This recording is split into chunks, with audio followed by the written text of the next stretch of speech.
Hi, this is Janice Switlo, and today I'm continuing with part 20 of my book, Cede 2.0, regarding the First Nation Land Management Act regime. Whether manufactured and by whom, there is no denying that the climate being fostered suggests plunder. Though I have not yet read this book, the description and reviews are intriguing. Ugo Mate, Laura Nader, Plunder When the Rule of Law is Illegal, published by Willie Blackwell, March 2008.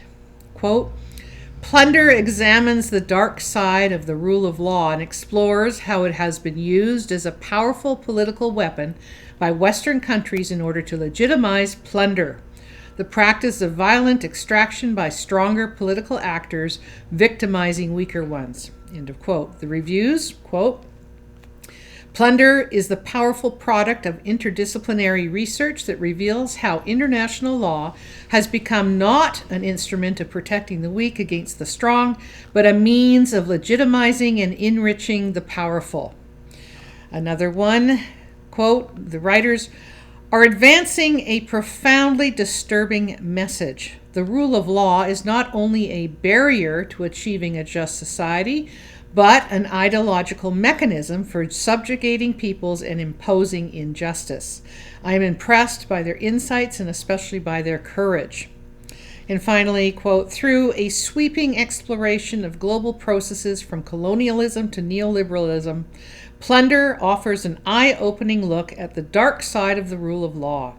This powerful and disturbing analysis of the ways law has legitimated and facilitated the appropriation of knowledge and property challenges widespread views of the law. A Creole proverb from Martinique comes to mind. When the goat drinks, they say the sheep is drunk. Translated, the innocent are made to suffer for the guilty. That is where these kinds of opt-in initiatives align. Most certainly, that is the case for the Section 35 Constitution Act 1982 domestic doctrine, which sets up the lawful way to push Indigenous people aside where there is a meaningful economic objective so as to bring Canada within the rule of law.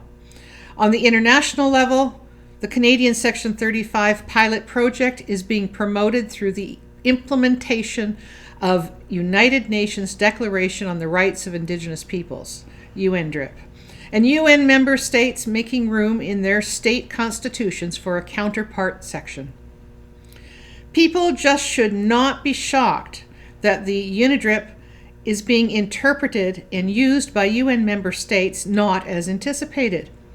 UN member states have really good lawyers, clear on their instructions. It should be no surprise that after UN member states agreeing on how to deal with the problem, they have stepped up efforts, such as in the example of Australia, declaring no more support for certain Indigenous communities on the basis that it cannot afford to. That's a meaningful economic reason. To create new international law so as to then be compliant with the rule of law, there must be consistency in how things are done across UN member states and for a significant period of time. It just doesn't matter that advisors for Indigenous people did not see that interpretation coming or understand the exercise that was underway, especially the achieving of consent to that exercise. Canada held off adopting the UN DRIP until it had a list of the vast majority of, if not all, Indian bands, national and provincial lobby groups, societies saying, we want this. And when you see past the attractive language contained in the UNDRIP, you are left with the dominant operative words. Quote, states shall take effective measures, end of quote.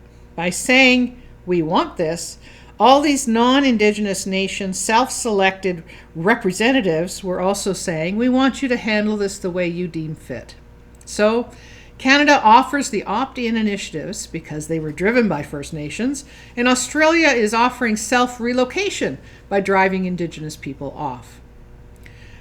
There are ways to make the relationship healthy, to enforce Crown obligations. They just do not come in the form of litigation under Section 35 Constitution Act 1982 Domestic Doctrine, nor do they come from federal post-Indian Act laws like the FNLMA and the On the Horizon FNPO. Indigenous nations are currently represented by nationals who do not actually engage in diplomacy. Indeed, in many examples, the Indigenous nations do not seem to be represented at all. Only Indian bands and various federally and provincially created organizations are represented, begging the question, do Indigenous nations even exist anymore? They all lobby, and at times protest to support their lobbying. They ask for delegated authorities. They ask to be reborn for new legal entities created by federal legislation. They do not seem to understand this is what they are doing, but some must know. It is never the why that is the issue. It is in the how and in what they say they are doing and why. I won't get into all the finger pointing and politics that goes on within and among them, but it seems like it takes a whole lot of energy. I stay out of that stuff, but still hear so much of it.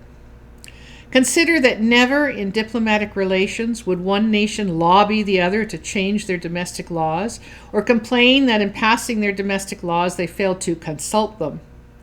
But that is all that is reported in the media recently, Canadian and global, as the result of commentary explaining Idle No More actions and litigation aimed at challenging federal legislation, issuing their press releases, holding press conferences, and publishing on websites and social media.